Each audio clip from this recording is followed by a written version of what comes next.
Assalamu alaikum dostlar, mekendeshler, arvаңыздар, амансыздар, тынчсыздарбы? Манакей кереметтүү Алланын үйүнүн бүгүн ачылышы. Болгондо дагы Орто Азия элине белгилүү таанымал алп аалым маркум Чубак Ажы атындагы мечиттин ачылышы болуп турат.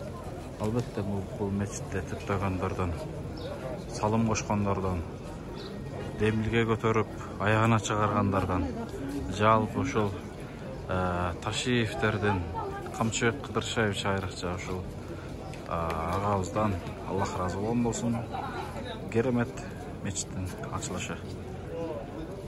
Мына ушундай Чубак Ажы атындагы мечиттер, медреселер, көчөлөр, айылдар көбөйсүн иншалла. Устазыбыздын жайы жаннаттан болсун. Бул да болсо бир экинчи өмүрү башталдык десе дагы жаңылышпайбыз. 2 күндөн бери өтө сонун Чубак Ажынын эскерүү күндөрү болуп атат. Кечээ күнү Өчпөс өмүр аттуу илимий конференция өттү. Өзүнүн туулуп өскөн айылында үйүндө ашы өттү. Мына бүгүн моминтип Чубак Ажы атындагы мечиттин ачылышы болуп турат. Толук күбө болобуз анда. Экрандан алыстабаңыздар, толук көрүңүздөр, жана башкалар менен бөлүшүңүздөр. Аллаху акбар, Аллаху акбар, ла илаха иллаллах, Аллаху акбар, Аллаху акбар, ва лиллахил хамд. Аллаху акбар. Bismillahirrahmanirrahim. Özünüz başta belirtiniz.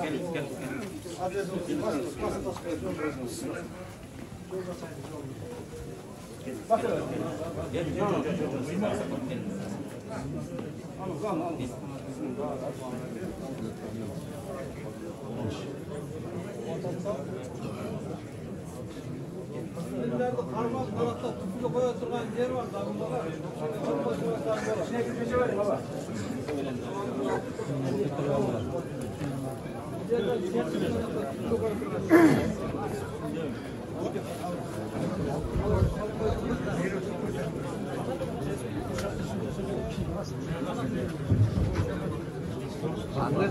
Tutuldas men de ortaya koy.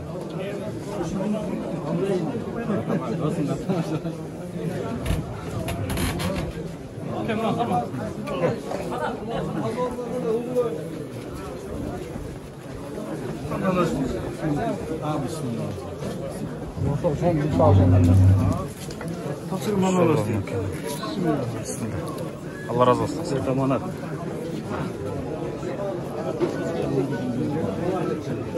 Alıp çıkıldı.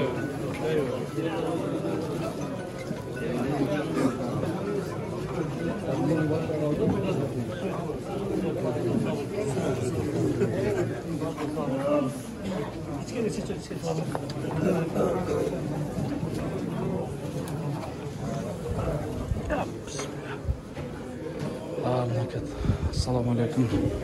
Hurmatly görüşçüler, hurmatly mekendeshler. Чубак Ажы атындагы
Alhamdulillah, wassalatu wassalamu ala rasulillah, amma ba'd.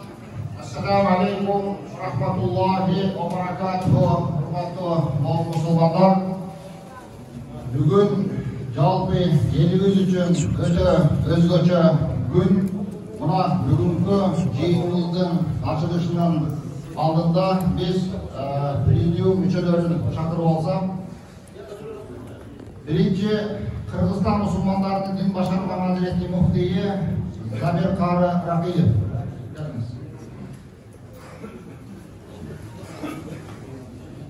Qirg'iz Respublikasının Din işleri boyunca Mamlaketlik Komissiyasının direktori Abduqarov Tog'omay Jo'rabayevich, Qirg'iz Respublikasının hükümetining Jalolobod oblastidagi ilg'ari huquqli vakili Sirg'obayev Maqsadlar To'xtagulovich, Qirg'iziston Islom universitetining rektori, Olimlar kengashining mujosi Abdushukur Nurmatov, Maqsadbek Hoji To'xtamushov, Olim Saduqas Hoji Dolov, Jalpy oblastlardan jana Bishkek shahridan qalisi kelgan ушул қазылардың арасынан Убайдуллажы Сарбаев. Ең негізгісі бізден мына кечеден бері болып жатқан Чуагажы жөнінде қаншалаған сөз болып атат. Алым Чуагажыны тарбиялап чоңайтқан бізден қадірлүү қонағымыз Тажыбай ажаға келіңіз. Ортаға отырасыздар, сақалған қашы жерден орын беріңіздер.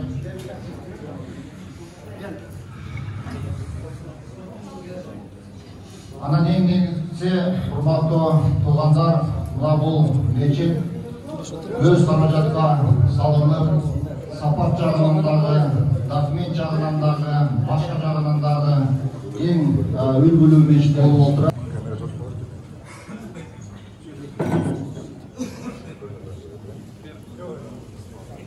Демократ даяр ба?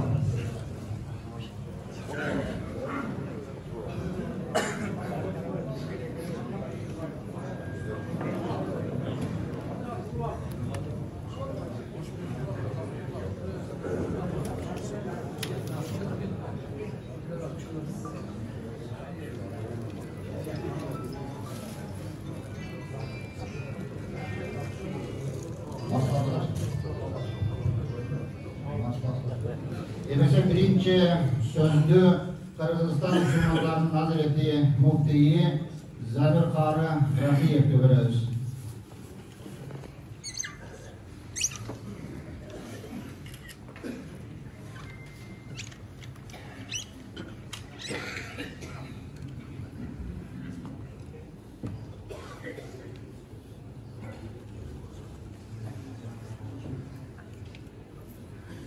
Bismillahirrahmanirrahim. Elhamdülillahi Rabbil alemin. Vessalatu vesselamu ala aşrafil mursalin. Seyyidina Muhammedin ve ala alihi ve ashabihi ecma'in. Allah subhanahu ve ta'ala'ga çeksiz şükürler olsun. Peygamberimiz Muhammed Mustafa sallallahu aleyhi ve sellem'e salavat, selam, dua dileklerimiz olsun. Hurmatlı Müslüman bir toğanlar bardığınızda Huday Taala'nın tinççılığı, amançılığı olsun. Anan hurmatlı tuğanlar bizde mına törgenişte oturgan alimlerimiz, hurmatlı qarayıqlar, жүрөгүндө iman var musulmanlar. Büyük kurdunuz. Kudayın oşunu tutturgan olsun. Uşul dünyada çuva hareketleri şunday ardaklagan adamların arasında en askıntı saptarda sizleriniz. Şunday bir yürüyü geçlerinde, şunday razıcılık menen bata duasında ima kılat ele. Yürüyü geçlerinde de batasını aldınız. Mına dünyadan ötüp etkende de şu meçitti, oşa kişinin adına yılgar batasız Huday Taala'm kabul kılgan bolsun. Kimdeki malımdı hurmatlagan bolsa, dindi hurmatlagan adam jerde kalbay. Uruk tukumundan, balasından mı, neberesinden mi, gele turgan 7-40 tukumundan mı, Huday Taala'ga bir jakşılıklar üzbey, oga toluk imanımızda getireydi, Allah Taala sizge oşonu nasip kılgan bolsun. Andayan hurmatlı tuğanlar, bu jerde meçitli kim kurat degende, meçitli innama ya'muru masajidallahi man amana billahi vel yawmil akhir ve aqamas salata ve ataz zakata ve lem yakhsha illallah fa'asa ulaika yakunu minal muhtadin. Mecitli kimler tolturat, mecitli kim kurat degende Kuday Taala'nın var bir ekenine işengenler, ahiret gününün var ekenine işengenler, namazın okup ziketin bergenler, bir gana Allah Taala'dan korkanlar kurat deydi. Ar kimge nasip kılbayt eken bu nerseni. Oşon üçün bul baktuluğulu, mecitke gelip tolturuştağı baktuluğulu, kimdegin baktuluğuluğa jettiğinin jolları oşu, Allah Taala'nın var bir ekenine iş tambay, kıyamat günün tambay, daima namazımız, ziketlerimiz ortunda olup, bir gana yüreğimizde Allah'dan bolgan korkunç bolganda, oşalam o adam baktuluğuluğa jetetiken. Oşon üçün urmatlı bir tuğanlar, meçitimizde tolturup duru, meçitte kuru degen uşu, meçitke gelip namaz okup, daima Allah'dan uşu жерге Allah'a sıyınıp, uşlardan Allah'tan jakşılık ümit kılıp duru, bul baktuluğulardan jol eken, oşolor tuğra jolda degen Allah Taala. Bardığımızda tuğra joldan adaştırmasın. Ana bardığımız bugün baktuluğuluk gündür. Karasanızlar, kajerde alımların, din alımların sıylagan kalp dağı kor bolbay.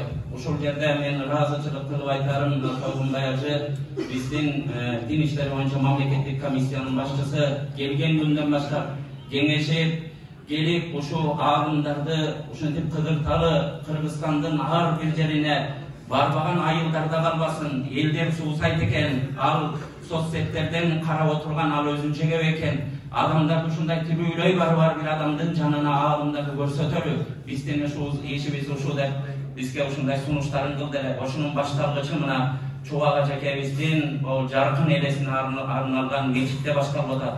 Anan uşu başlığısta ustazlarımız mına Şükür ake, Sarva Kastam'da Abdülmanap ake, bu yerde Maksat ake, jana başka bu yerde kazakelerimiz, bu yerde mahsuslarımız uşu bizden hazır kaymaklar, kağalabayız bu, Kırgızstan'dan uşu kespe uşu jaşı dağı ilimi da tengelip durgan, ilim dindin başında durgan insanlar uşular. Siler aman bolgula, mına çuvağa çekebіз ötüp etip, kaburgabız kayışıp, geçeten beri konferensiya geçe, başkaça ıyga aylandı. Konferensiyada iyilavagan adam kalmadı, süylögön sözü üstün dayının tapay kaldı. Uşunday çuvağa çeker, uşunday adam ele, janında kança жылдар жүрgü gerek, men kol altında işledim elem. Uşunday bir adam ele birөө menen uruşup, birөө menen bir sözü gelişmey kalgan uçurda, jumuş üstünde dağı. Kayra bir 10 minuttan keyin unutup kala beretere, uşunday adam ele. Anan bir nesege işençe gerek, bir nesini aytып koysun, uşo işenip kete beretere. Bul dağı bir oliyalık kasiyetleri de bilem, karasanızlar. Şon üçün ajekemiz uşunday dünyö debedi. Uşo 45 yıl ömür yaşadı, özüne bir dünyö çoğultam degen adam mesele. 100 son menen 1000 somdan ayırmasın bilbeytele ökön. Uşentip jürüp dünyöden ötüp etti. Allah Taala oşon üçün karasanızlar 1000 degen adamdın jürögünü al kişiге süyü salıp koygan.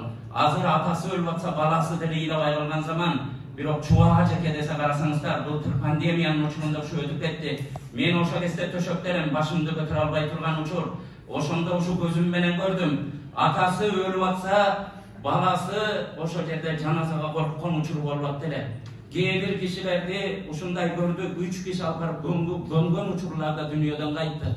Bilesizler mına uşul jerge gelgende 10 binden aşıp 20 bindey adam ömürün kurbançılıkka salıp barıp janazaga turabız dep adamlar. Munday adam bir kılımda bir gele turgan adam. Kılımda bir gele turgan adamdan ayrılganmız. Bırak oşo kişinin nelesi, al kişi türüğü kesindiremez. Ölgönde de barımızdan başımızda koşuada. Allah Taala'm barımızdan razı olsun. Çuvağa çekebizden arbağın bizden razı olsun. Ağrımlarımız kaytabız, körübüzde aman bolunuzlar. Kudayım barımızda ıntımak versin. Ağrımlar uşunday törübüzde oturgandan ıntımak bolot. Bunun nesege tolu iman getirip işeneli. Oğuzunda kaliması var. Oğuzunda Allah Taala'nın yoluna yürüyen adamlar, Allah Taala'nın yoluna çakırgan adamlar töründe başları birigi oturganda anan bir jakşılıklar gelet de bilmekçi men Allah Taala'm bardığımızdan niyetimizni kabul kılsın, meçitimizni Kuday Taala kutlu kılsın. Uşu meçitte kança namaz okurgan bolsa, oşo kurgan insanlarga da soğuk jetsin, çuvağa jekebizge soğuk jetsin. Uşul jerge tilekdeş bolup uşunun açılış eken çuvagacılığının urmatı dep gelip atkan ar birimizge uşunun soğukları jetip dursun. Allah Taala'm barlığınızdan razı olsun. Ana sözümüzdün atırında içine bizden Kırgızımыздın salkında dağı, dinimizden görsetmesinde dağı içine birbiribizge belek kılıp koyup razıçılık kılıp ушул жерде курган камчыга келишке, Ниман каза келишке бир аз беректерибизди берип коелу. Алла таалам баардыгыбыздан ыраазы болсун.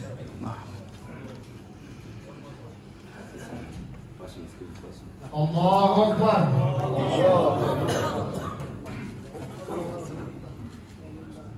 Ниман каза келгениңиz. Bu yer Niman'ı gel. Yerin imamı Azmet Asım, siz daha geliniz. Bismillah.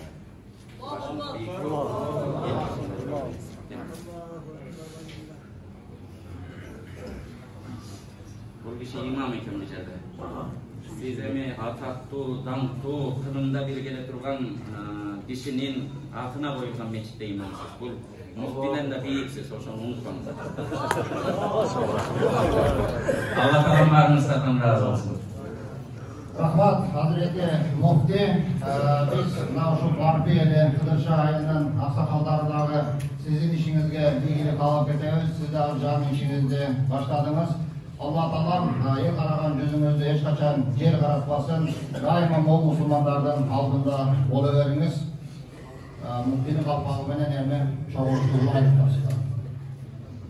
İkinci söz, Kırgız Respublikasının Din İşleri Boyunca Memleketli Komisyası'nın direktörü Abdülkarim Toygonbay Jörbayev'e verildi.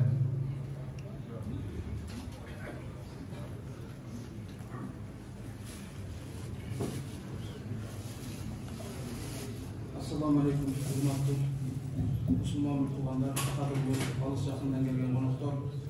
Biz баарыбыз бүгін аябай жақсы сармалықта жолығып отырабыз.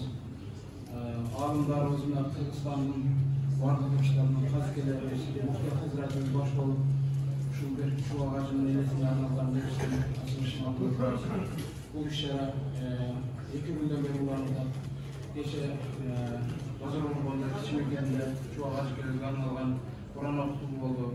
Göç ve Sömür аттуу ilmi konferensiya uyuşturulup Memleketlik Din Komisyası Kırgız Respublikası'nın Üniversitet, İslam Üniversitesi'nin cemaati uşanda ele muftiyatıyla birlikte Göç ve Sömür аттуу ilmi praktikalı konferensiya oldu. Bu degeninde Göç ve Sömür açıkçası olan işleri göçmeseke bu söylenen sözleri mekteplerde, üniversitelerde, medreselerde oku kuralı ulansa kendine maksatlı oldu. Kuday buyursa bu geçeki söylenen sözler vardı yerde kalmay, bu bari ilmi makala olup çıkar. Şunu kırma andan geliki işaret bugün al kişinin ömrü, alt özünde meşit olarak meşitte toplulsa şu meşitte faydalanıp turganlar biz açık evizde koşa geldi gene. Aradan 2 yıl ötü açık evizin özünün arınarlı oturады şu. Açık eviz öz mezgilinde dağıtalgan. Tiri gezinde dağı ötkönlerinden dağıtalga oturады. Oğa mına misal Kamşehir Kıdırşayış'ın al kişiге olgan mamlesi. Bu dilge olgan, bu Müslümanlara olgan hürmatele. Buna uşul kişinin sözünün hiç kaçan yerden taştığı siz de çoğun ötkörüp, törün ötkörüp, buna bugün uşul kişi ötken günü cariye kılıp televizyondan uşul kişinin adına arnalgan meçitte ata oturады şu meçitte. Kamşehir Kıdırşayış sizge tereң razısılık bildireriz. Din Komisyasının adından, özümdün jekatından, anandan sırtkarı tuğanlar mınake şu meçit daha bir özgöçölüğü menen men bugün ala geldim. Şu mümkünçülükten faydalanıp artık hazırkelerge muftiyatın öküllerini aytadılar. Meçitte açkanda dokumentin to'liq qilib, ko'ylügün biz tapşıratıran olaydı. Biz şuğa gönöylü bundan geldik. Buna bunun özgöçölüğü, buna ben özüm götürüp geldim ko'ylügün. Artık imamdan da hoşunu taşıp oluşursa dedi. Bandamla. Azmet Asım. Hurmatlı Azmet Taksir, sizge amanat. Bu meçitin birinci bölümü, bunun kuruluşu. Bunun avatkılışı ikinci bölümü sanılır. Hurmatlı barkılıklar, bu meçitin sağlığı hiç kaçan azaybaşı gerek. Hurmatlı Hazike, men sizlerden soranıp ketetirim. Rayonun imamına, bu şehirde ilmi konferensiyalar olsa, bu şehirde talaşkanlar tavuşa turgan yer olsun, bu şehirde tarışkanlar tavuşup, bu şehirde toylar olup, nikeler bu şehirde kıyılıp, bardır yaşlıklarının o şoğuna turgan yer olsun. Çoğu Hacike'nin ordu başkaça oluşu gerek. Davatçı tuğanlar, bu şehirde hiç kaçan davat üzülmesin, nasıl derken takazlar şunday.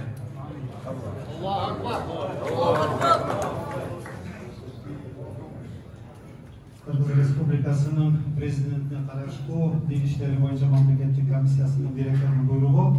Birinci buyruk uşul Jabarat Oblası'nda Suzak rayonundagı Barma aile hükümetindeki Alım Çubak Hacı Meçidinin güvörlüğü tapşıruu jana Meçid dini uyukaları katlaruu direktörü tapşırdı. Daha bir buyruk Kırgız Respublikasının Prezidentine karışkı Din İşleri Boyunca Mamleketçi Komisyası buyruk 15. iyul'un 21. yıl nomeri 44 Ceke.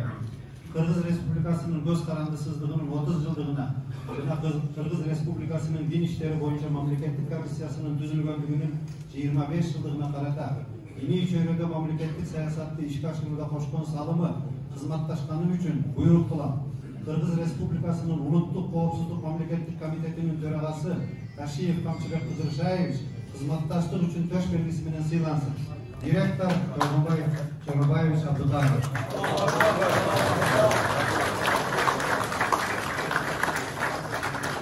Ondan sonra hurmatlı tuğanlar bilesine çoğacı bir neşten ayı yaşıyoruz.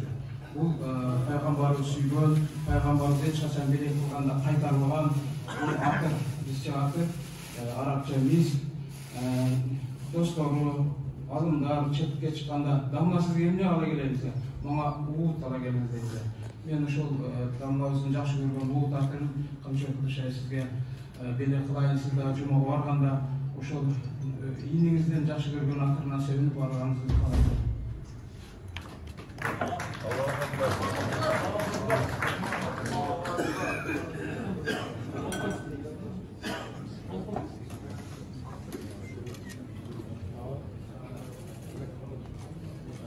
Maşallah.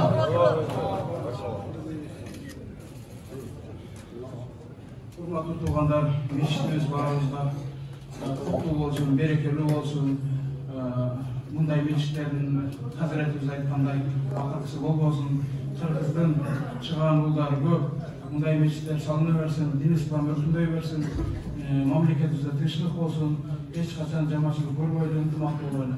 Ассаламу алейкум ва рахматуллахи ва баракатух.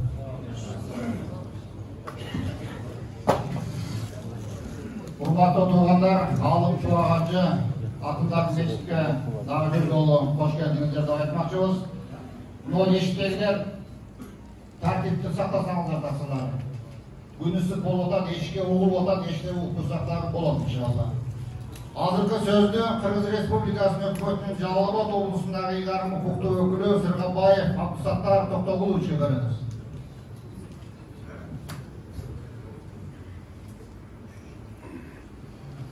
Assalamu alaikum, hurmatlı arkadaşlar, hurmatlı alыс жақындан келген қонақтар. Мына бүгін бізден барпы жергенімізде өте қуанышты күн болып жатады. Бұл өзіңіздер көріп жатасыздар. Бізден бұл барпыда чоң мечит құрылып, пайдалануға берілді.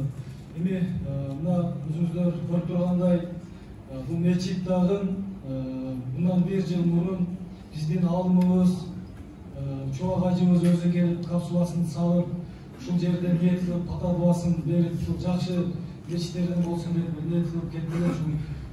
Ben öyle çoğu hacımızın dağı geceden beri Kur'an okulup, eskerilir otat, arvağı oğlanım aldı, edep oynayım.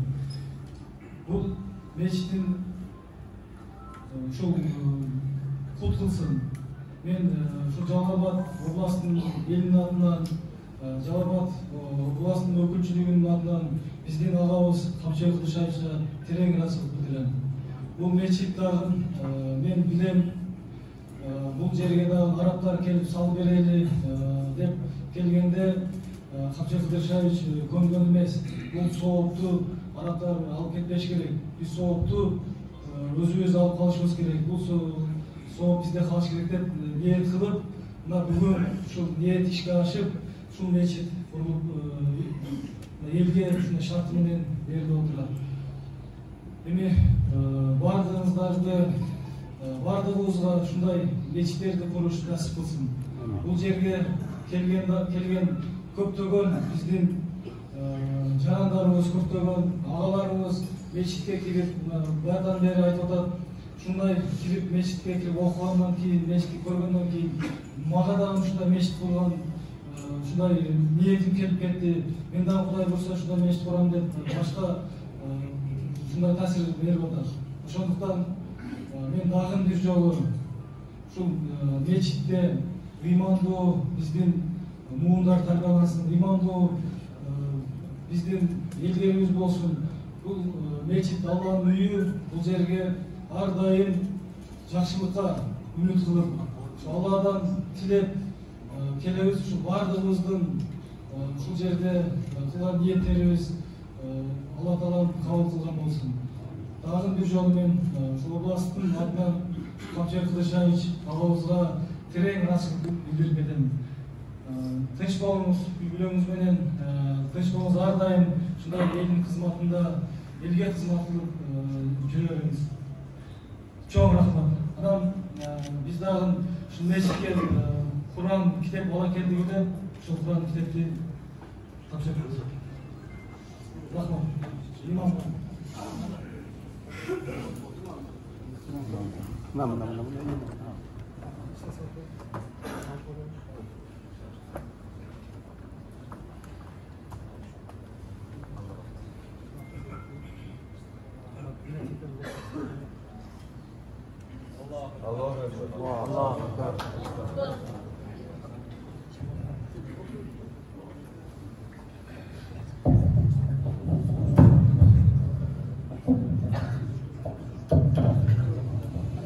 Rahmat, Abdul Fatahulович, sizin de işinizge ilgili kalayız, eli yurtuz, tınç olsun, hiç kanday kısıklar olmasın.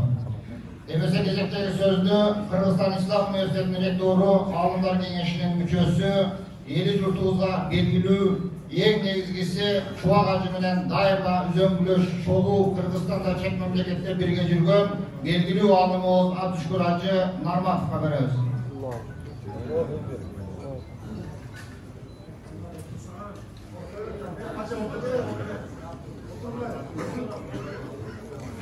بسم الله الرحمن الرحيم.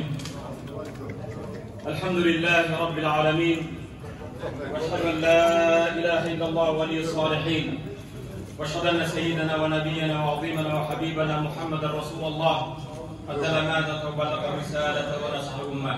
صلوات الله عليه وعلى اله وصحبه اجمعين. وبعد السلام عليكم ورحمه الله وبركاته. Ağlamdardı yaratsan Allah Teala maktulur, Peygamber'e dua salamlardan keyin hurmatlı Müslüman bir toqanların barına Allah Teala'nın tinçligini, rahmatın, berekesini talep salamlaşam. Esselamu aleyküm ve rahmetullahi ve berekatuhu. Peygamberimiz sallallahu aleyhi ve sellem özünün hadisinde İmam Albani sahih hadislerinin katarında çıkaran hadiste Yunadillahi yevmel kıyamet Ayna jirani, ayna jirani, ayna jirani. Hadiste kıyamatta Allah Teala tarafından nida hayırlı oladı. Benim koşnalarım kayda, benim koşnalarım kayda, benim koşnalarım kayda dese. Fetakulul melaikatu men yenbağ an yücabirike ya Allah. Ey Allah, sağa koşna boluğa kim tatıktı bolalat? Sağa koşnalığa kim tatıktı bolalat degende Allah Tebaraka ve Teala ayna ummaril masajid. Meçitlerdi qozdogondor, meçitni qurgandar qayda deydi. Başka bir rivayette ayna qurra'il Qur'an, Qur'an'ды qoz okuganlar, Qur'an okuvchilar qayda deydi. Hurmatli Müslüman bir tuğan, bu hadiste kıyamatda Allah Tebaraka meçitni qurgandar, ova Kamçıbek Kıdırşayış uşunday alım çubağacın atına yaşınaqay qoz meçitni qurup koydu. Meçittin qozdығы quruluşu бұл өзінше bir quruluş. Biroq negizgi quruluş Barpı ayılının жаштары, ақсақалдары бұл жерге келіп, рүку сажда қылу менен, tasbih tahlil айту менен, 5 вакыт намазды жамаат менен окуу менен, ушул жерде Куран окулуу менен, чубак ажынын жолун жолдоп илим окуу менен мечиттин негизги курулушу ошондо болот. Мечиттин люстралары менен башкасы менен кооздугу эмес. Негизги кооздугу Барпынын ақсақалдары ушул жерде алақан жайып ерене жеріне бата қылсаң, келечек муындар артында отырып, ақсақалдарды сыйлап, урматтап тұрсаң, урматты мұсылман бір туғаным пайғамбары саллаллаху алейхи уассалам, «Мән ләм яшкурин нәсі лә яшкуриллах», бендеге разы болмаған Аллах Тағалаға разы бола алмайды дейді. Мен бүгін ошондай залқар өткен алымыбыз, ұстазыбыз Чубағажының арбағын сыйлап, өзі пайдавалына келіп қатышқан еле, ошонун атыны қойып, ушул мечитти акырына чейин бүтүргөн Камчыбек мырза Аллах табарак кылган хайыр ихсаныңызды кабыл кылсын. Иманда, исламда бекем болуң. Жараткан Аллах Таала дайым сизге ак жолдо көрсөтүп, ак жолдо жүрүү насип этсин. Арам жолдон, арам багыт берүүчүлөрдөн, арам инсандардан, койнунда котур ташы бар инсандардан Аллах Таала алыс кылган болсун. Кылган ушул мечитиңиз Аллах табарак кабыл кылып, кыяматта жанагы менин кошналарым кайда деген чакырыктагы инсандардан болуп, бейишке кирүүдү Аллах табарак насип этсин. Урматтуу мусулман бир тууганым, Камчы мырза өзүнүн милдетин аткарды. Бүгүн биздин барпайлыбызга мечитке муфти баш болуп, казылар беш болуп, алымдар баары келип ачып кетти, кооз ачылыш болду деп бүттү демегиле. Негизги милдетиңе неме башталат? Негизги милдет эмне, урматтуу мусулман бир тууганым? Мечит караң кандай кооз, жараткан Аллах Тааланын үйү. Эң кооз кадынакай мечиттерден бирөөсү. Жараткан Аллах табарак бул мен мечит куруу жөнүндө, мечитти соогуу жөнүндө иншалла башка устаздарыбыз көп айтат. Мен айтайын деген маселе ушу мечит ушундай сактап калуу. Жараткан Аллах табарак кереметти Кур'анда «Я айюхаллазина аману хузу зинатакум инда кулли масжидин». О Аллахнын барлыгына билген иман келтирген бендери хузу зинатакум инда кулли масжидин. Ар мечитке барган кезде, ар сажда кылам деген кезде зинаттуу кийимиңерди кийгиле дейт. Жакшынакай жасанып келгиле. Мен өткөндө бир жума баянында айттым, эгер бирөөңдү эртең журт башчы кабыл алам десе, же бир депутаттын приемуна барам десеңиз, же шаарга барып Камчыбек Кыдырчаевич приемга чакырса, таң аткыча ойлоносуз, кайсы кийимди кийип барам, кайсы галстугумду тагам, барганда эмне деп сүйлөйм, негизги маселени эмнени айтсам деп. Бирок хайя ала сала, хайя ала фалах, намазга келген, кутулууга келген деп Аллах Таала чакырганда, Аллахнын үйүнө иштеп жаткан, ылайда иштеп жаткан, же талада жүргөн кийим менен келе бересизби? Аллах хузу зинатакум инда кулли масжидин. Ар мечитке барганда зинатыңарды алгыла дейт. Могу мечиттен урматтуу мусулман бир тууган, ушул жердеги жамаат мечиттин айлана чөйрөсүнө тазалыгына силер көңүл бурасыңар эми. Эркектерге бир жагымдуу хадис, урматтуу мусулман бир тууган, ихражил кимама. Ушул мечиттин ичинен кээ бир таштанды, бир нерселерди алып чыгуу, мечитти тазалаганды мухурул айын, бейиштеги хурул айындардын калыны махры болот экен. Ар мечитке келгенде тазалыкка көңүл бурат.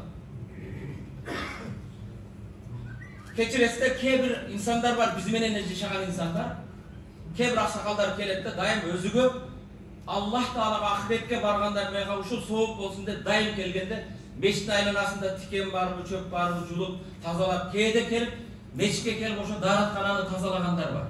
Бирок кээ бирлер келип, ой, сууң жылуу эмес го, башкага дегендей келип, милдет кылып келгендер бар. Бул мечит кимдин үйү? Камчыбек мырзанын үйү эмес. Бул Аллах Тааланын үйү. Ошондон андай боло турган болсо, Аллах Тааланын үйүнө урматтуу мусулман бир тууган тазалыгына көңүл бурат. Айлана чөйрөсүнө көңүл бурат. Анан Кудайым буйрса, Чубагажынын мечити дегенден кийин Кыргызстандын бардык булуң бурчудан, кошуна мамлекеттерден зыяратка келгендер болот. Ошолор келген кезде бүгүнкү ачылышындай кандай тазалык, кандай жип-аржит болсо ошо бойдон калыш керек. Эми аксакалдар кээ бирлер пенсияга чыккан кылар иши жок. Элестетип көрүң, пайгамбар саллаллаху алейхи вассаламдын заманында бир кара тоору болгон Эфиопиядан келген аял бар экен. Күндөрдүн биринде пайгамбар саллаллаху алейхи вассалам ал аялдын кызматы эмне экен? Мечиттин айланасын шыпырып, мечитти жыптан туттурат экен. Пайгамбар бир күн келди, баягы кара аял көрүнбөй калды го деди. Сахабалар "Я Расулалла, кечинде каза болду" деди. Сиздер уйкуңузду бозгуңуз келген жок. Жаназасын көмүп койдук деди пайгамбар саллаллаху алейхи. Афала азантумуни? Афала азантумуни? 3 жол. Мага айтсаңар болбойбу? Мага айтсаңар болбойбу? Сахабалардын көз карашында жөнөкөй bir şıpırgan dvorница deyisizби, bir тазалыкка көңүл бурган аял дешиңиz мүмкүн. Бирок пайгамбардын көз карашында бул өтө улуу. Кайда эмне үчүн мени айтпадыңар? Я Расул, сизди ойготкубуз келген жок деп. Пайгамбар дулли ала кабриха. Анын кабрын мага көрсөткүлө деп мүрзөсүнө келип, мечитти шыпырган кара аялдын мүрзөсүнө туруп пайгамбар 4 такбир айтып жаназасын окуду. Урматтуу мусулман бир тууганым, пайгамбар саллаллаху алейхи ва салламдын ошо жаназасына, дуасына татыктуу болгон эмне болуп атат? Ошол аялдын мечиттин тазалыгына көңүл буруу. Муну ар бирибиз кылсак болот. Андай боло турган болсо, келиңиздер, ушул курулган мечитти биз дайыма көздүн карегидей таза сактайбыз. Себеби биздин маркум устазыбыздын атына курулган мечит, бетте зияратчылар көп болот. Ошол эле кезде бул жерде устаздын жолун жолдоп илим билим болсун. Урматтуу мусулман бир тууганым, пайгамбарыбыз саллаллаху алейхи ва саллам "Мен акала сумен ау басалан фали'тазил жамаатина ау фали'тазил масажидина." Пайгамбар саллаллаху алейхи ва саллам кимде ким чеснок жеген болсо, кимде ким пияз жеген болсо, мечитке келбей эле койсун, биздин жамааттан үзүлсүн дейт, жамаатка келбей дейт. Билесиздер, мына азыр пандемия убагында көз айтып чеснок өтө жакшы экен. Ооба, чеснок пияздын канчалаган бактерияны, микробду өлтүрүүгө эң пайдалуу тамактардан бири.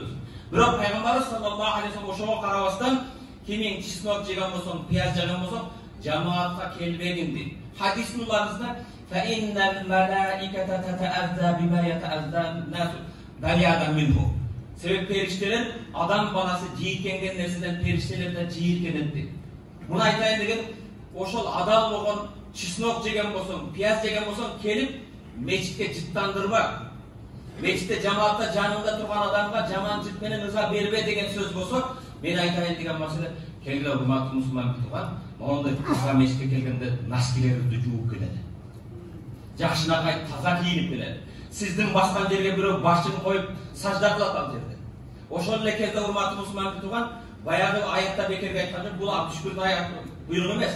Хузу зинатакум инда кулли масжидин. Ар мечитке келгенде зинаттанып, кооздонуп, жасанып келгиле. Кулу вашрабу ва ла тусрифу иннаху ла юхиббул мусрифин. Жегиле, ичкиле, исраф кылбагыла. Аллах исраф кылгандарды сүйбөйт дейт.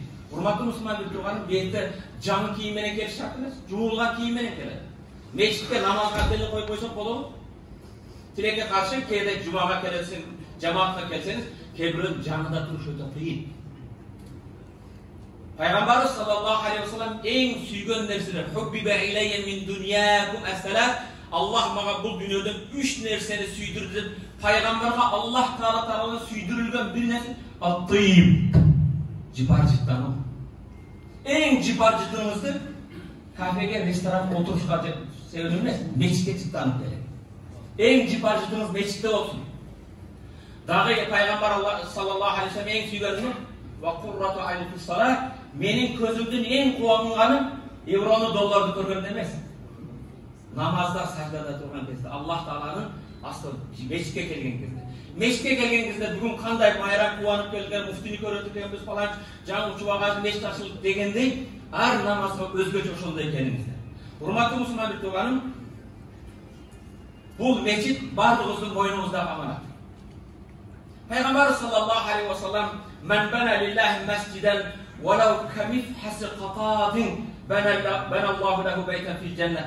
Бирөө Аллах жолунда бир мечит салса, ал мечит бир чымчыктын уясынча көлөмү болсо да, Аллах ал адамга бейиштен үй берет дейт. Өмүрүңүздө чымчыктын уясында мечит көрдүңүзбү? Эч ким салбайт, бирок ошончо салым косто деген сөз. Ошончо салым косто деген сөз. Бул мечиттин биз тилекке каршы биз Кыргызстанда ачуучундук мындай сөбөккө жетсин ачык айтайын. Биз кээде ошол жанагындай соопторубузду арабтарга, башкаларга берип коебуз да, кээ бир айылдар ошол мечитте жылуу суу чыкпаса да, имам арабың айтпайсыңбы?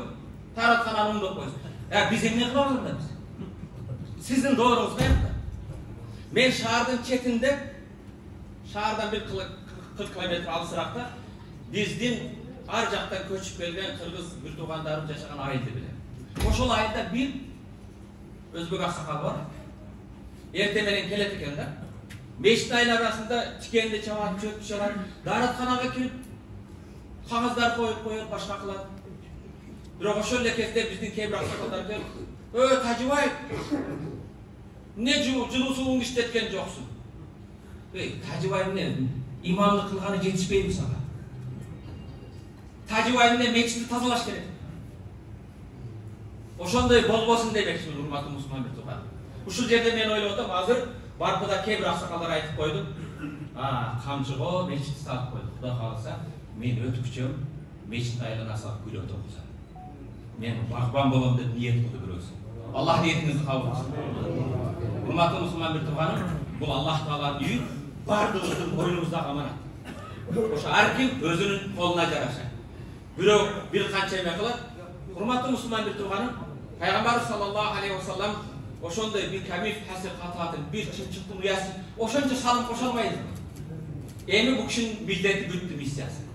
Силерге өткөзүп берди. Айылдагылар эми 5 азан айтылган сайын келип, ушул мечитти кооздоп, рүкү менен, сажда менен, ибадат менен кооздоштор эми албетте бул жерде канча рүкү кылынат, сажда кылынат, бул жерде тасбих тахлил айтылат. Иншалла сизге, сизди тарбия кылып өстүргөн ата-энеңизге сооптор иншалла жетип турат.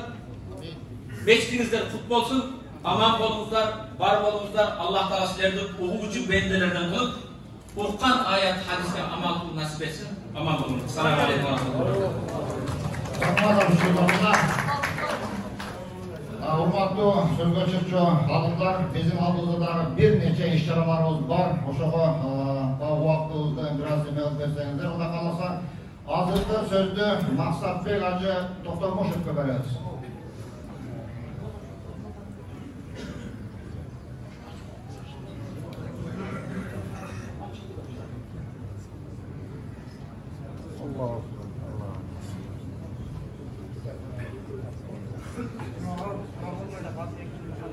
Bismillahirrahmanirrahim. Alhamdulillah wassalatu wassalamu ala rasulillah.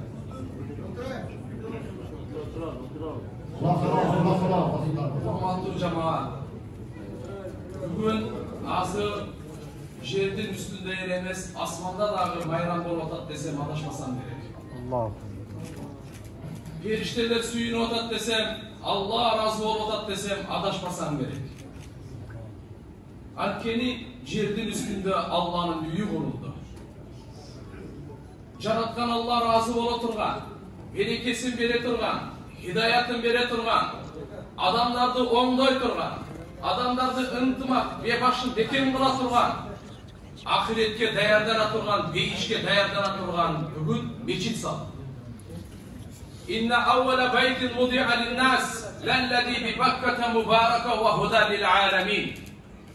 Kurbanlar, жердин üstünde en birinci kurulgan üy, adam balasının tarihinde, Mekke şahrında, Allah Teala'nın üyü Mescid-i Haram, Adam aleyhisselam kurgan.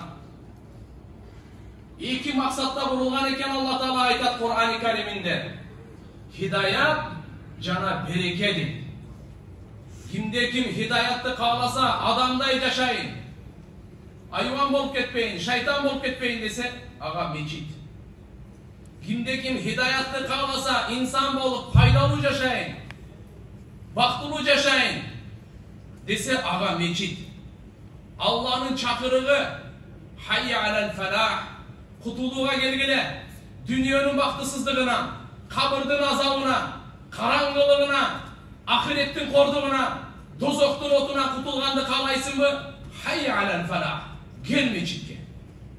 Her birimizin Allah Teala'nın aldığında surağımız özüncü. Her birimizin kabırımız özüncü. Her birimizin tarazağımız özüncü. Atası gelip balası gelmese, balası gelip atası gelmese Allah'a cevap veriyor etti ona. Bereke, ömrünüzde bereke kalaysız mı? Demsoluğunuzda bereke kalaysız mı? Irıskınızda bereke kalaysız mı? Baldarınızda bereke kalaysız mı? Kimge bereke kalaysız? Kanday bereke kalaysız? Kançansın kalaysız? Meçitte geliniz. El mescidu bayti kulli taqi. Peygamberimiz bir söz menen aytıp koydu. Oңол oturgan jay uşul dedi. Barımızda kemçilik var.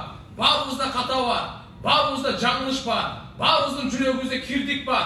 Oşonu tazalay turgan jer, günölөрдөн saktana turgan jer mecit dedi. Her bir takvanın üyü, buna uşul üy eken turgan, текебеттиктен тазалана турган үй ушул экен. Көр албастыктан тазалана турган үй ушул экен. Бөлүнүп жарылгандан, бири-бирибизди зомбулук кылып, кордогондон тазалана турган үй ушул экен. Бейиш каалайсызбы? Ахиретке даярдан каалайсызбы? Масжид деген сөз сажда кыла турган, Аллага эң жакын болгон абал инсан Алла Таалага ушу саждада экен.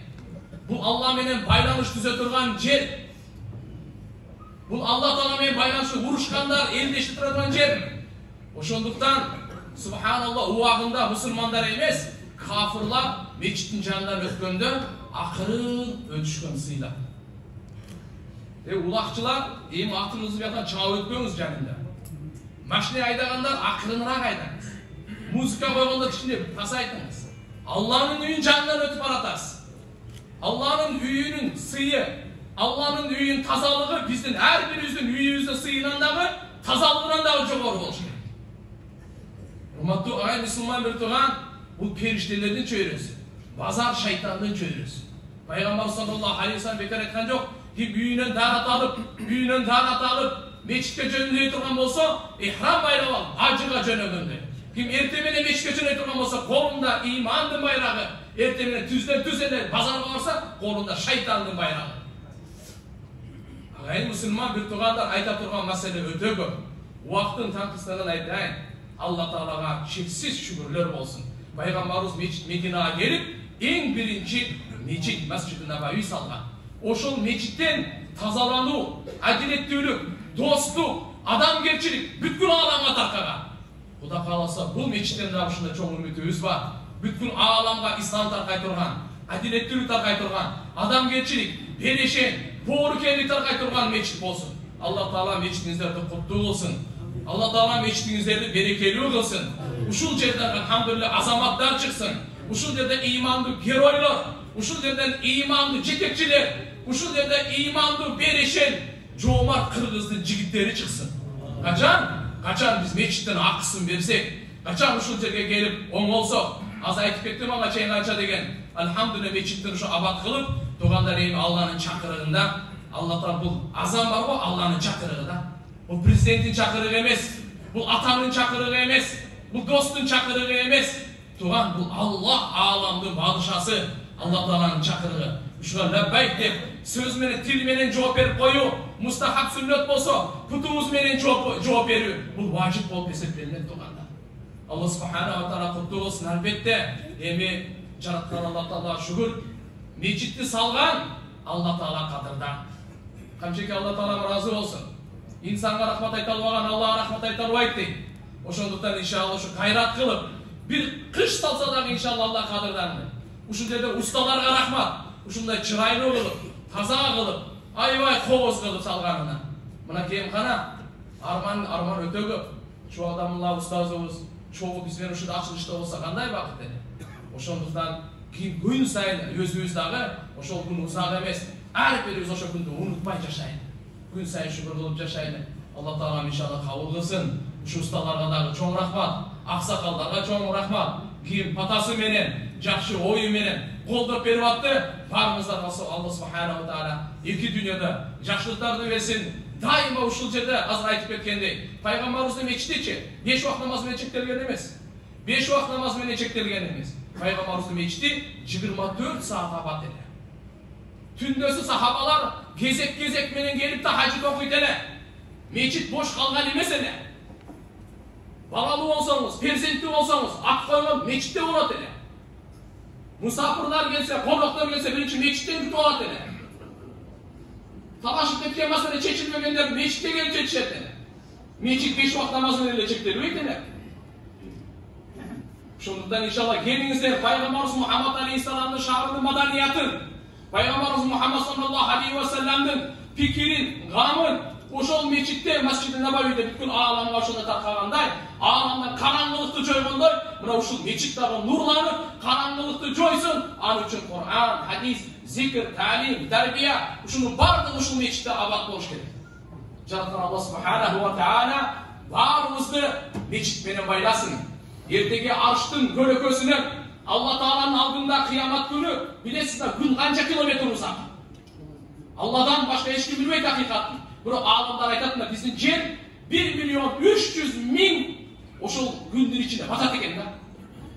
Ушончолук узактагы күн пешенеңизге келгенде эч кимге көлөкө болбойт. Эч кимге тууган эч ким ага энисин карабайт. 7 түрлүү адамга көлөкө болот. 7 түрлүү адам ошол жерде көлөкө. Ошо жетөөнүн арасында мен бармынбы? Мен сөзүмдү кыскартайын. Жетөөнүн бирөөсү калбуху муаллакун бил масажид. Жүрөгү мечит менен байланган. Кимдин жүрөгү мечит менен байланган болсо, арштын Алла Тааланын эртеге кыямат күнү көлөкөдөн орун алып койдуңуз да, броңдуп койдуңуз, сиздики бар. Жалат болбоңуз. Аны үчүн бир эле шарт. Базарда жүрсөңүз да жүрөгүңүз мечит деп соксун. Жумушта болсоңуз да жүрөгүңүз мечит деп соксун. Үйдө отурсаңыз да жүрөгүңүз мечит деп соксун. Яки иши бүтсө да мечитке барам. Бош убакта көтөрөм мечитке барам. Бош убактарды митинг ситингке эмес, арам жерлерде эмес, казино-масинолордо эмес. Бош убакты биз дүйнөгө кайра келбейбиз. Бүгүн кетти болду. Ана мечит Алла Тааланын. Ахиретте курулат, дүйнөдө курулат, кабырда курулат. Эки дүйнөбүз абалат. Алла субханаху таала баарыбызды угуучулардан, абал кылуучулардан, башкаларга жеткирүүчүлөрдөн кылган болсун. Рахмат, салам алейкум ва рахматуллахи ва баракатух. Рахмат, Мақсат Абыла. Ендеше қазіргі сөзді алым Садвақа Сажы Доловқа береміз.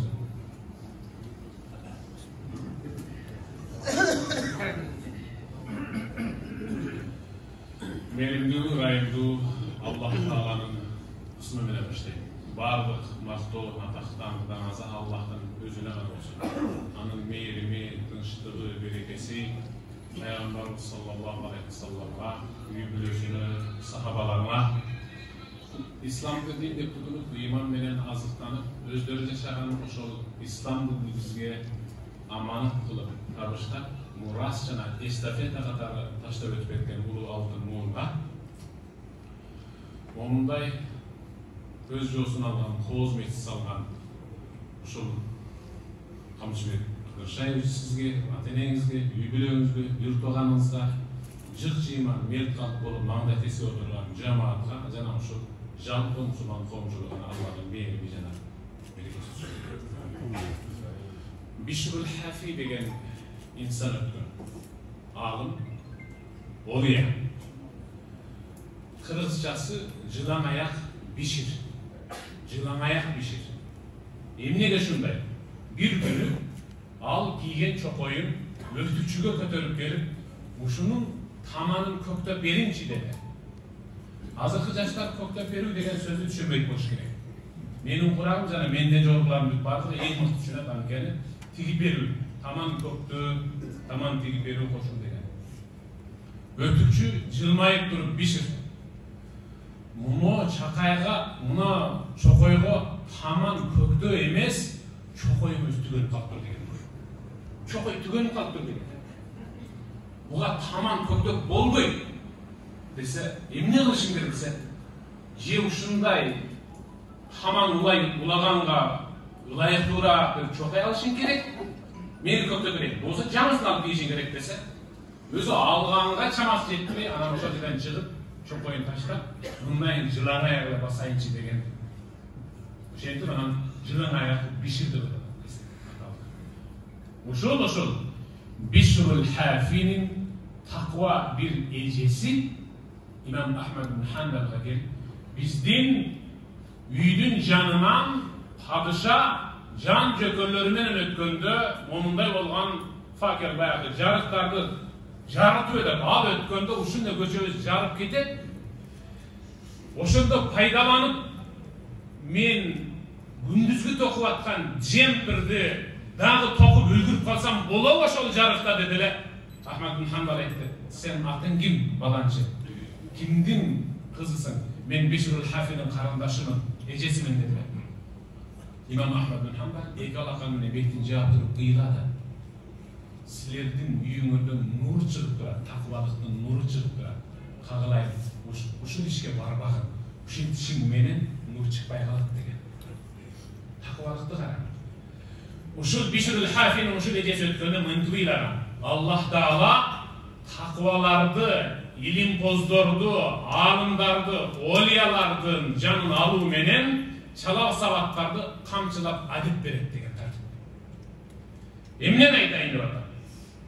mıhtı insan, görögöç, ulu alım, bizden aramızdan Allah'ın alına sapar takıp yetişimeni, anın ölümü menen Allah Taala артында қалған барымызды қамшылап әдепке шақырып жатады.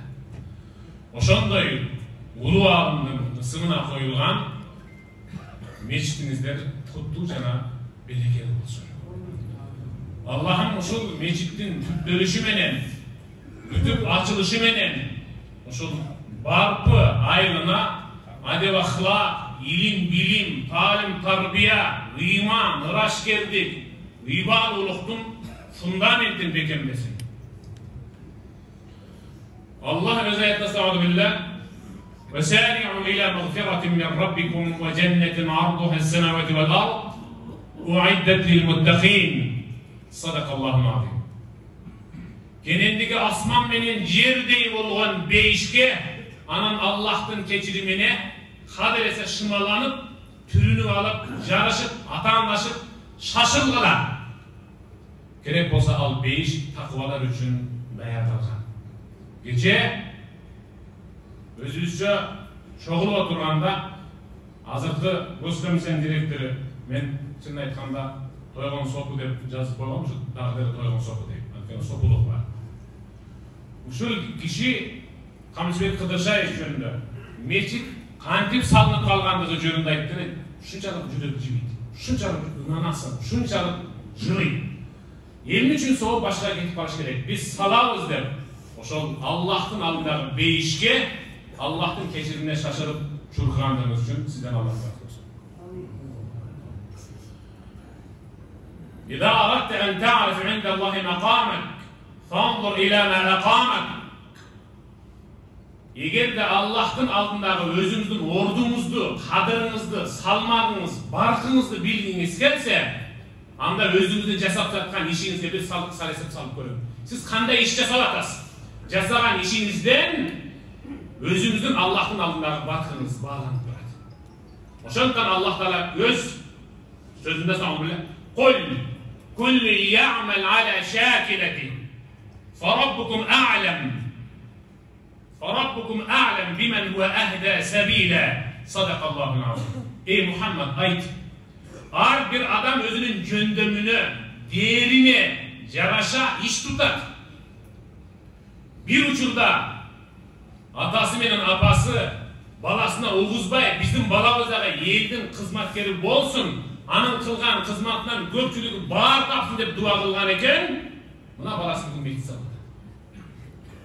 Karabayız mı? Değerine yaraşa, değeri degen al, ata enesi, çoğmanta çoğmaneleri, babaları dua kılgan eken, bugün müntik bir tokumu şimdi mecit sallatan. Allah Teala şu mecidi tuttuğu cana berekeli kılsın. Peygamberimiz el-mescid beytu kulli takiyyin, mecid her bir takva insandın üyü. Üyü siyahtı ola durgan olsa demek arımızı tazalap alalım inşallah. İnşallah. Sözünün ayağında Peygamberimiz sallallahu aleyhi ve sellem kim Allah Teala'ga arnap elдің doğuşunu alayım, yakında şaydol bolata, tiginden mıday degende de көп da mesela. Şuğa şeyin salın kelbeydi. Kim Allah üçün arnap, Allah'ın razılığını tabu maksatda bir mecid sala turgan olsa, Allah al mecid kurucuga beyişten öz josunu algan ıraktуу хан сарай тартуу кылат деген. Бүгүn мына Goskomissiyanын директору жакшы bir söz айтты.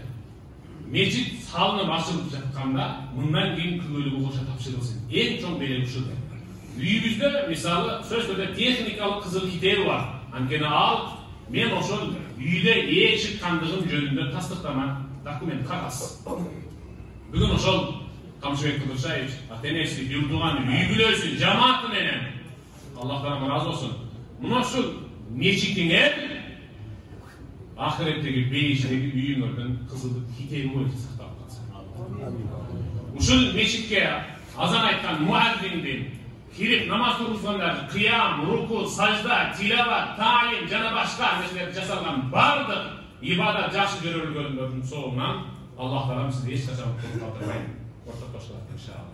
Аллах Таалам барыңыздардан разы болсун. Мечит kuttуу jana berekeli bolsun. Allah Taala yetektүү, ийгиликтүү kılsın. Ар дайым ушул жерден эң мыкты илим буздор, анан таква инсандар, чубактарыңардай мыкты көрөгөчтөр, анан олуялар чыксын. Баарыңардан Аллахым разы болсын. Мешит куттуу болsun. Ассаламу алейкум ва рахматуллахи ва баракатух.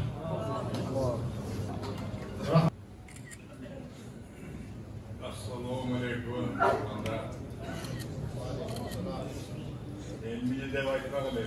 Bugün ulumun atına koyulgan şu meşike gelip şunca kişi Kur'an okudu. Kamçıbek bili yüzgü rahmat aytıp koyacağım yaşa. Ben de suyunu vatam. Kamçıbek dey inim. Ananın şu vaxtın bir kança dostları var eken menin uğlum ölmöptü de vaysam jaraşat. Sizlerge bin mertem rahmat. Mına Barpıda da bir şu vaxt yaşap jatat. Men kamçı inime milyon marta razıyım. Buğa çeyin kança jolu şu vaxtın çoğu aka olsun. Meni ayaşatadı, ömrüm götürüp düştü. Kularga çoğun razılık bildirim. Men aytap sözümüzün aman bolgula, hurmatlı barkılıkta, tinç aman bolgula, taksırlar aytkanday, Kulayga jakыныраак bololu, alımız yetkence, namaz okup, meçhitten kattap duralım. Jana menin neverilerim, şu vaxtın balları.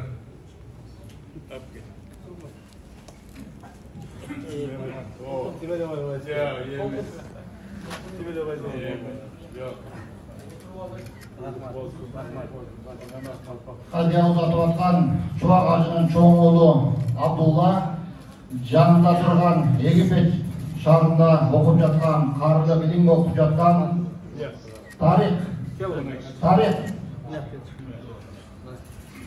Uşul eki şu vaxtın çoğun oğlu ortonçu, bundan iyi daha bir oğlu var, Muazzez. Rahmat tuğanlarım, aman bololu daima, kınç bolalı çünkü bir tuğan bolup yaşayır. Rahmat. Çubak Hacı şındığında size aytkanda ötken жоқ. Çubak Hacı'nın жолу булай турган балдары бар. Sizge çok rahmat. Emese жергиликтүү аксакалдардан кайтпас. Аксакал келип Кече бери Kur'an konkurs болуп атат. Ошол Kur'an конкурстарындагы жыйынтыгына азыр жакындап калдык. Men iki oğuz söz aytam, andan keyin жыйынтыктоо сөздү Kamçıbek Kıdışayev'e veririz. Bismillahirrahmanirrahim. İnne lil muttaqina mafazan hadaiqa ve a'naba ve keva'iba atraba ve ka'san dihaqa. Sadakallahul azim. Allah Teala Kur'an-ı Kerim'de elbette takvadarlar için Allah Teala sıylık verdi erken değişti. Uşunday ösündüklerden жаңа алма жүзүмдөрдөн токойлорду берди. Ошондой эле жашы бир кылка курлейиндерди берди. Суусасаңыз чөйчөктөр толтура сууларды берди. Ал жерде адам карыбайт, өлбөйт, намаз окубайт, зекет бербейт, садака бербейт, жалган сөз айта албайт, аны уга да албайт. Бирок урматтуу кыргыз элим сиздерге эскертүү. Allah Teala bize değişte yerini verip koygan. Kur'an-ı Kerim'de değişteki süretteki nesillerin bizde vardı var. Yok biz değişke jetpey turup ele namazımızı da toktatup koyduk, okup aytабыз, ziketimizni berбей атабыз, acılık kılбай атабыз, sadakаны бербей жатабыз. Урматтуу туугандар, ал нерсени токтотобуз değişke girgenimizde. Bugün biz takvачылык үчүн ошо нерселердин амалдардын бардығын атқарып алышыбыз керек. Кыргыз эли кээде шашып кетебиз, кээде артта калып атабыз. Садаган кетейин, жаным курбан болсун деп ата эне бир гана баласына гана айталат. Бүгүн Sadakan getirdiğin Kırgızstan sen için canın kurban olsun dep Kamçı Kıdırşayevich Kırgızstan memleketine aytıyordu. Buna bugün жаңы kızmatты başlagan Toygonbay Joroboyevich жана Замир Кары менен алымдардын башын бириктирип "Вa'tasimu bihablillahi jami'an wa la tafarraqu" келиңиздер Алла Тааланын динine биргейлик, бөлөк-бөлөк болуп бөлүнбөйлүк. Бир жакадан баш, бир жеңден кол чыгарып, бул дүйнөдө жүзүбүз жарык болсун, ахиретибиз абат болсун деп турган учуру Алла Таала ушуну баарыбызга насип кылсын. Кыргыз мамлекетине кызмат кылып жаткан эр азамат биздин мынакей эл батырыбыздын мындан кийинки иштерине дагы ийгилик каалайбыз. Эмесе казыяттын атынан биз дагы сиздин дайыма китепчеңиздин астында үйүңүздө турчу ыраазычылык катты узатабыз. Себеби сизди башка нерсе менен биз таң калтыра албайбыз. Досум, ушул ыраазычылык катты көргөндө Чубак ажы маңдайыңызда турсун. Алла разы болсун. İşinizde iyilik. Mesela hazır belek turganlar var. Sizlerge bir minut söz beri albayın taksızlarım. Talay tasır var.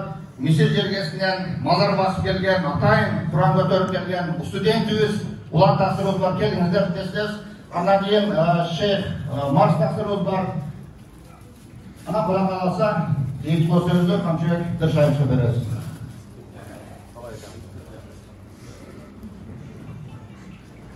Жалпыңыздардың бүгінгі ушул мечит құтты болсын. Жалпы мұсылман туғандарыбызға сөзді Эмелхудали жакшы сөздөр сүйлөдү. Камчыгерске Алла разы болсун. Иншаллах кабыл болсун. Мына Кур'ан Кыргызстанда басылган Кур'ан алгачкы ошондой эле жол курандары убактылуу формасында энгизе сизге жеке өзүңүзгө андан ушул мечитке дагы рахмат. Мактажы Алла разы болсун. Ана ушундай сүйлөсөк. Бисмилlah улан тапсырым. Bismillahirrahmanirrahim. Biz Oğuzlar Misir Jergesi'ne geldik. Şu kitabı kaçıp koydular. Rahmat, Allah razı olsun.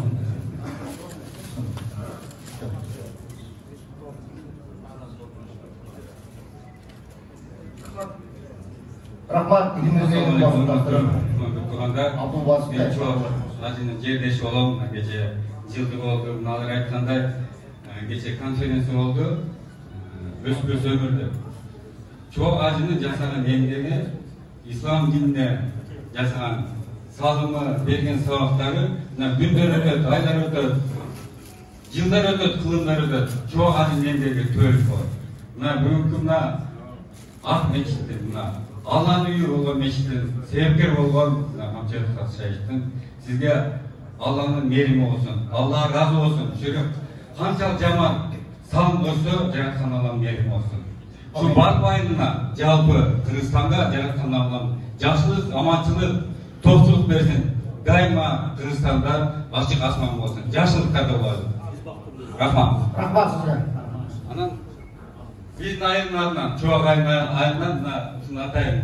Şu мешитке Чубак атында мешитине имамга берип коюн. Рахмат. Ассаламу алейкум рахматуллахи ва баракатух. Бисмилlah.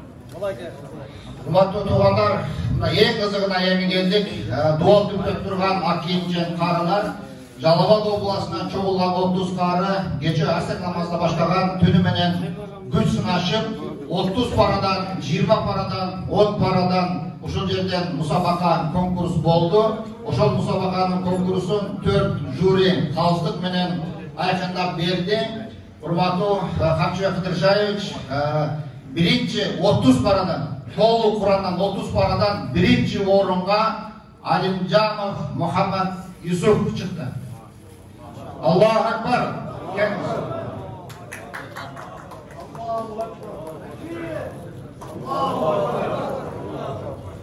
30 paradan birinci orun alana 20.000 so'm.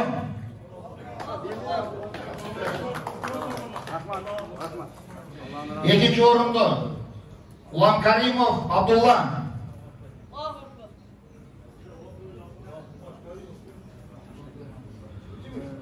Umaş Karimov Abdullah. Tez geliniz. 15.000 so'm sıydı. İkinci orunu. Kamilcanov Muhtareddin 3. orun. 10.000 so'm sıydı. 20 paradan Kamalov Marcel Birinci orun Köycanak medresesinden Çuvagacı Tüptökön medresesinden çıkan karı 15 bin son. Kamilcanov Karamatullah ikinci orun 10 bin son sıyılık. Üçüncü orunga Abdülmacitov Abdurrahman 6 bin son sıyılık. 10 paradan Abidjanov Muhammed Sadık 10 bin son. Yusufbayev Avcol ikinci orun 7 bin son. Muhammed Sadık maşallah kaç yaştasın? Aha. Birinci orun aldı 10 paradan. Allah razı olsun. İkinci Avcol 7 bin son. 10 paradan üçüncü orun Abdurrahman 3 bin son.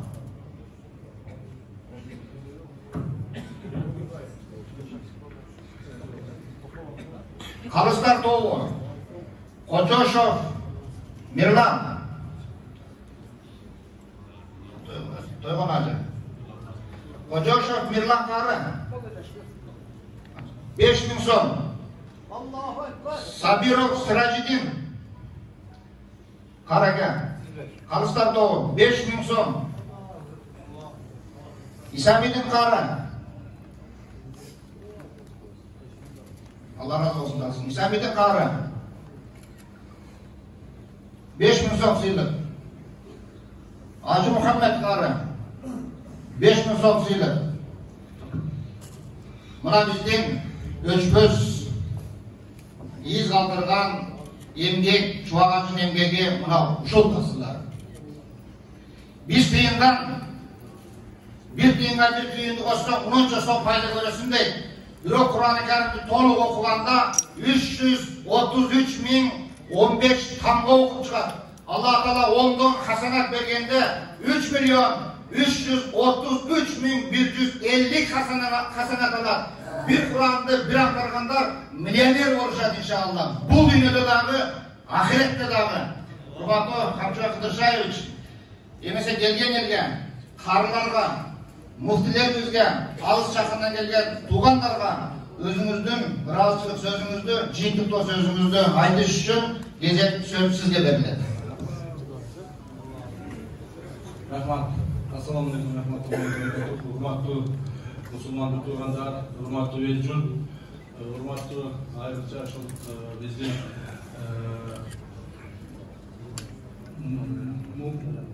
Hazreti Muftimiz, jana alımlarımız, Çuvagacı alımımızın atası, Tacir atağımız, jana başka bizim hurmatlı moldugelerimiz, yaşlarımız, baldarımızla qarımalarımız barımızlarga rahatçılık bildiremiz, rahmatımızı aytабыз. Kelген ejikке rahatçılık bildirip rahmatımızı aytабыз.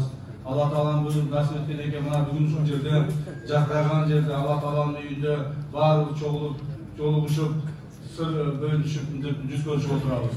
Урматтуу велжур, мен кыскараак айтайын. Негизинен ушул Чувагачы алымыбыз, Чувагачы жөнүндө айтканда, мен ар дайым ушул жашай берем да. Hayırda sürüşpöydü, Çuvagacı boyunca. Үйдө болобу, көчөдө болобу, башка жерде болобу, мечитте болобу, ушу Чувагачы жөнүндө биз жашай беребиз. Себеби дегенде Чувагачы биздин жүрөгүбүзгө ушунчалык отуруп калган экен. Биздин жүрөгүбүзгө, элибиздин, журтубуздун жүрөгүнө ушунчалык отуруп калган экен. Алып Чувагачы бул жөн эле диний ишмер эмес, жөн эле диний жактан илимпоз, илимий аалым эмес.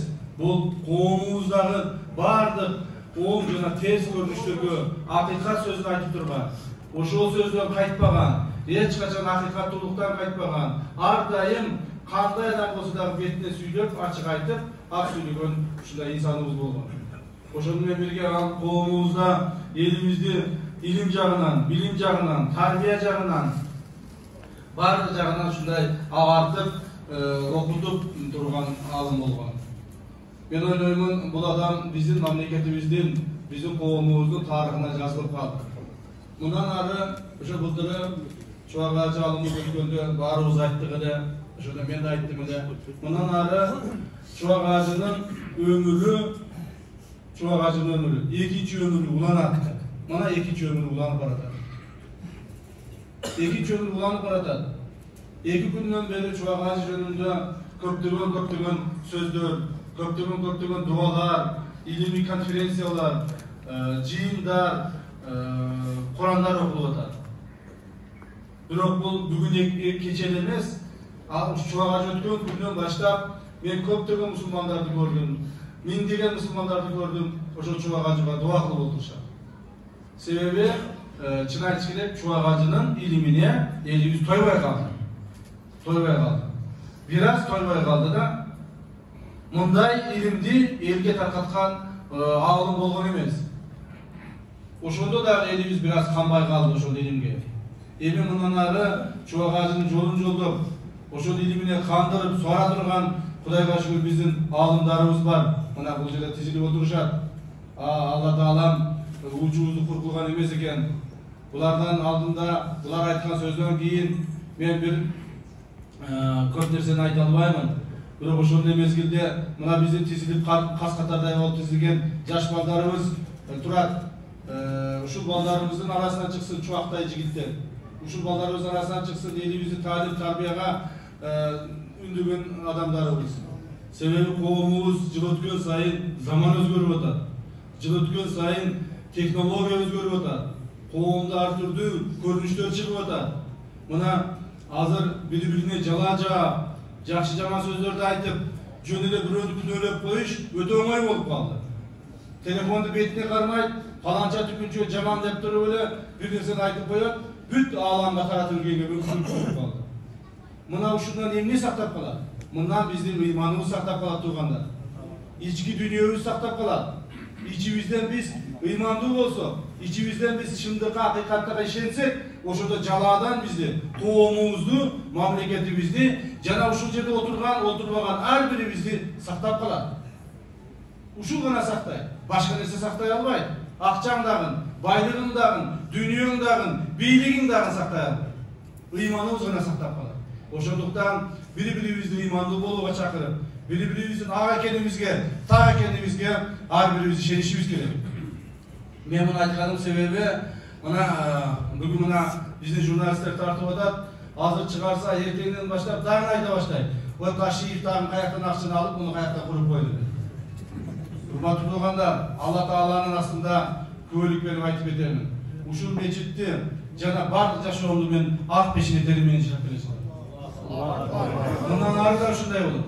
Мындан ары да мен көзүм өткүчү ушундай болот. Тапкан ташыганымды, Алла Таала буйруган насип эткен рызкынын бардыгын элим менен, журтум менен бөлүшүп жегенге милдеттүү болом. Жана ошону жасап келатам. Ошо кылган ишибиздин бири ушул. Себеби бул ишти биз жасаганыбыздын себеби 2019 жылы сентябрь айында ушул мечитте биринчи фундаменттин лопаткасын Çuvağa Hacı taşla versin деп biz kıyla küttük. Sebebi Çuvağa Hacı'nın özünün bayakı programmaları olup bir de kilalbay kalıp attı, bir de başka olup kalıp attı. Kütüp okurup ahırı çıradıktağın Allah uşuğa bizge nasip etken eken bir gün Çuvağa Hacı geldi. Toygunbay Hacı olup buna Çuvağa Hacı ne getir oşul günü atası Tacikulavan'da erişki olan eken. Ne getir uşul meçitke uşul mesela janagı birinci bitonu kuyabız деген erişip келген экен. Ошондо ошо келип ушул жерге мына бул балдар турган бурчка, биринчи ошол бурчка Çuvağa Hacı биринчи лопаткадагы битонду таштаган эле. Анан ошондо эле биз тамашалашып айттык эле, азыркы ачылыш бир жагынан бизге мен үчүн кубанычтуу болуп турат, бир жагынан кайгылуу болуп турат. Кайгылуу болгон себеби Çuvağa Hacыбыз арабызда жок болуп турат. Ошо ажыкебиз арабызда болсо жаркылдап жайнап бул жерде күлүп тамашалап өзүнүн таалим тарбиясы менен баарыбызды ушундай көңүлүбүз көтөрүп турат. Бирок ага биз жете албадык, Алла буйруган эмес экен. Ошол мезгилде Çuvağa Hacı атындагы өзү түптөп кеткен официалдуу түрдөгү биринчи мечитти ачып атканыма мен бактылуумун, чексиз ыраазымын Алла Таалага. Ушундай аалымдын атын ушул жерге мечитке бергенибизге, ушундай аалымдын атын өчүрбөй кармап калганыбызга мен бактылуумун деп эсептейм. кайсы гана кызматта отурбайын, кандай гана жерде болбойын, бирок аалымдарыбыздын алдында баш ийгенге, аалымдарыбыздын алдында урматтап сүйлөгөнгө биз милдеттүүбүз турганда. Жана мындан кийин дагы ушундай болот. Биздин мусулман аалымдарыбыз, мына бул жерде отурган бардык аалымдарыбызды айтып өтөйүн. Ушу мусулман аалымдардын алдына баш ийебиз. Ошондуктан, урматтуу туугандар, урматтуу эл журтум, Чубак Ажы аалымыбызды мечитин курганда менин бала чакаларым, бир туугандарым, менин 11 тууганым бар, Кудайга шүгүр. Карындаштарым, эжелерим, агаларым, алардын балдары баарыбыз кол кабыш кылдык. Баарыбыз чуркап жүрүп кылдык. 2 жыл ушуну курдук, ушу мечитти. Кудай кааласа, ушундан таалим тарбия алып, кийин дагы Чубак Ажы атындагы көптөгөн көчөлөр ачылсын, мечиттер салынсын, мектептер салынсын, көптөгөн айылдар курулду. Мына ошондо гана мамлекетибизде ыймандуулук орнойт. Мен ойлоймун, урматтуу эл журт, урматтуу туугандар, сиздердин ушул жерде турган ар бириңиздер, ар бир биздин кыргызстандыктарыбыздар бүгүнкү күндө Ажынын ушу Ажы көзү тирүүсүндө Чубак Ажыны дагы ар түрдүү сөздөр менен жамандашкандар болгон, жалаап жапкандар болгон. Ошондо дагы Чубак Ажыга ушундай бир жаман сөздөр айткандар болгон, туугандар. Бирок ага карабастан элибиздин жүрөгүндө бар экен, ал адамды биз бүгүнкү күндө эң биздин мындай ыймандуу, тартиптүү жана аалымыбыз деп баш ийип эсептеп отурабыз. Мындан ары ушундай болсун, элибизде журтубузда тынччылык болсун, мамлекетибизде биримдүүлүк болсун, бардыгыбыз чогуу бирге элибиз журтубузду өнүктүрүп өстүрөйлү. Душмандарыбыз көп, ички жана тышкы душмандарыбыз бар. Элибиз биримдүү болсун. Мусулманчылыктын негизинде, Алла Тааланын бизге берген ыймандуулуктун негизинде биригишибиз керек. Баарыбыз чогуу болушубуз керек. Чогуу бирге алдыга сүрүшүбүз керек. Урматтуу президентибиз Садыр Нуркожоев Жапаров дагы ар бириңиздерди бүгүнкү аалым Чубак Ажы атындагы мечиттин ачылышы менен ар бир мусулман жанды куттуктап берип тургандарыбыз. Рахмат барыңызга, ыраазычылык барыңызга. Рахмат. Урматтуу жамаат, ушуну менен аягына чыгып калды. Кудай Таала ошо камчы текстин акесинин ашыда болбата да кишинин арбагына Кудай Таала өзүн кабыл кылгын. Алла Таалам жаткан жерлерин жайлуу ыймандарын саламатта кылгын. Аллахум я Раббал аламин, Курандын урматы менен ар бирибизди урматтуу кылгын. Курандын шарапаты менен шарапаттуу кылгын. Курандын улуулугу менен улуу кылгын. Курандын бийиктиги менен бийик кылгын. Куранды эки дүйнөдө жаныбызга жолдош кылгын. Эки дүйнөдө Кудай Таала Куранды шафаатчы кылгын. Куран жолунан эч убакытта адаштырбагын. Алла Таалам баардык ниетибизди кабыл кылгын. Allah'ım ya Rabbal Alemin şu katarımızda dizili oturgan ağrımlarımızda başımızda aman durgun. Büyüklörlerine tırşılık amançılık bergen, işlerine iyilik bergen. Kuday Teala götür Allah'ansın olur menesine bakın. Allah'ım ömürlerinin ayarına çeyin Kuday Teala daima hakikat duruşun tebi elge cetkirip cüro verişlerine Kuday Teala özün cağdan bergen. Allah'ım şu meçitte kurgan, uşul jerdegi insanlarga Kuday Teala jakşılıklardı jağdırgın. Büyüklörlerine tırşılık amançılık bergen, baktululuk bergen, hiç kanda kor, zar kılbagın ya Rabbal Alamin. Canının çalvargan dualarımızды kabul kılgın. Uşu meçittin dokumentlerin bütürgün, ustalar kim kızmat kılgan bolsa bardığına jakşılıkta jağdırgın. Allah'ım eti günden beri uşul jerde kızmat kılıp buna nimet ajekebis, uşul kazake uşul jerde kızmat kılbadat Kuday Teala kişilerden dagı niyetlerin kabul kılıp, büyüklörlerine amançılık bergen. Uşu el jurtda kim şurqagan bolsa Allah Taala'nın jardamı bolat. Kuday Teala Allah Taala'nın jardamın başынан üzgüt kılbagın ya Rabbal Alamin. Bardığımızda bekem iman bergen. Özün qoldağını ya Rabbal Alamin. Özün qoldağında hiç kim qorday albay. Allah'ım özün qorda koybagın. Özün qordağında hiç kim qorday albay. Uşu hakikatты жүрөгүбүздөн чыгарбаган. Эки дүйнөдө Кудай Таала бардыгыбызды бактылуу кылган, элибизди аман кылган. Allah'ım şermende kılbagın. Çubak Ajekebis daima oğuzundan düşürбөй, şermende kılba degen duası var ele Kuday Taala. Oşo kişinin duasın kaytala dua kılады, hiç kimibizdi şermende kılbagın. Eki dünyoda yüzübüzdü jarık kılgın. Allah Taala'm dualarımızды kabul kılgın. Allahumma Rabbana atina fid dunya hasana wa fil ahireti hasanatan wa qina azaban nar. Ve sallallahu ta'ala ve sellem ala hayri halqihi Muhammed وعلى آله وأصحابه أجمعين برحمتك يا أرحم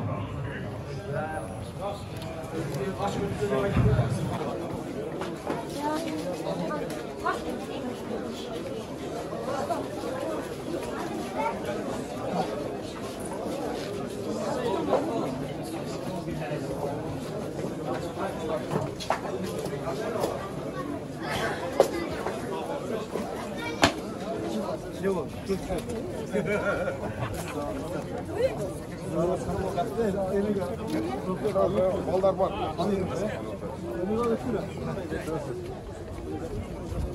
Var ya.